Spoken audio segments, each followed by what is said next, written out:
Welcome to Gratefully Gifted, a podcast for gifted kids, made by gifted kids, because we do think it's great to be gifted.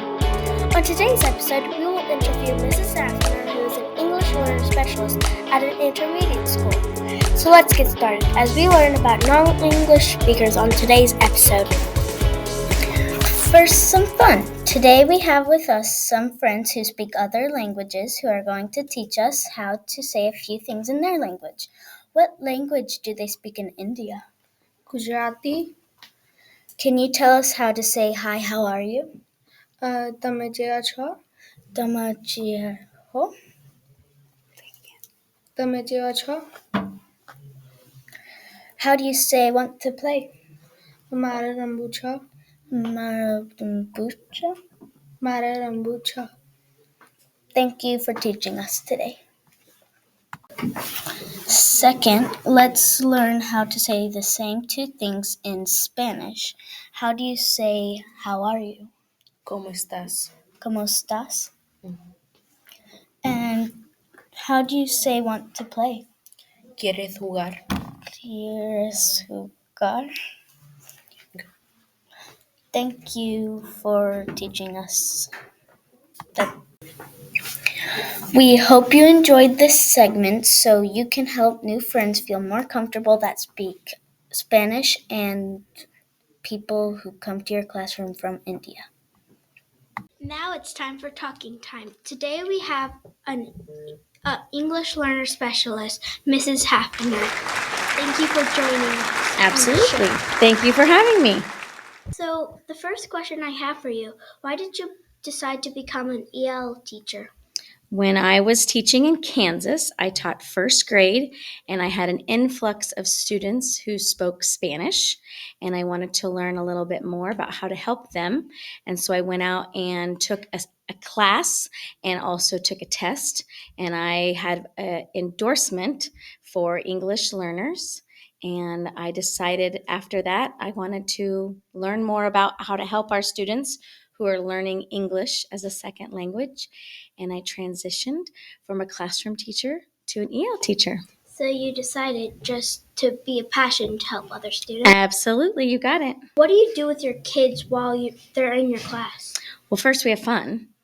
And then I also love on them a little bit, but we're really there to learn English. So everything I do is all about how to read in English, speak in English, write in English, and of course, read in English, but listen in English. So you just try to keep getting your students to learn more English. That's right. In class. Got to keep them engaged and help them. How do you motivate your students? Well, I have to bribe them, right? No, I don't bribe them. I actually let them know that this is part of their education. If they want to learn more, they need to help me out also. These students that I have, they usually come to me ready to learn. They are very motivated because they're in a world where they can't understand everything. They can understand some things. They're very visual, but in this case, they're very motivated because they want to learn English. So therefore, I don't have to do too much. That's very helpful to the students. Mm-hmm. Is there more to being an EL teacher than just teaching the kids? Absolutely. Anybody could probably do my job, but I think the best part about my job is helping students who maybe have other needs than just learning English. Maybe they need help with getting food for their house. Maybe they need more school supplies. So I do a lot of help with just their needs in general. Sometimes I talk to their families about what their families might need. A lot of our students have great backgrounds with education, so they just need more help with just what we do in school, but also in our community too. A lot of families want to get connected outside of school with churches and other organizations that might be able to help them. Oh, that's very nice. So what kind of languages do your kids speak in your class? And there's any different languages? There are many languages. This year, I mostly have Spanish-speaking students. I do have a student who is from Ukraine, so he speaks Ukrainian. I have had lots of different languages, anywhere from, we've had I can't get my brain to think right now, but we've had Russian, we've had Korean, we've had Gujarati, we've had many. So this year, though, primarily is Spanish. I do have a student who also has a Creole background. So there's lots of different ones. But the part that I focus on is the English. So you can come to me with any language you want because Mrs. Hafner only speaks English. So I use a lot of technology to help us out. Sometimes when I'm working with students, I flip my phone from Spanish, then I flip it right over to Ukrainian. If I really want to make sure they understand, technology is my friend. How do you communicate with your students if they have a language that you don't know how to speak? I touched on it a little bit. So I use my phone a lot. I also, of course, have Google Translate, and the students use Google Translate a lot on their Chromebooks. They can do that with their teachers and even classmates if they want to communicate with them. And then I use a form of communication, an app called Seesaw, and that lets us communicate with parents too. So technology is very at the forefront at what I do, and I'm very dependent on it because, as I said before, English is all I work with. So technology helps you as an EL teacher. Oh, I don't think I could do it without it. What is the most interesting thing about your job?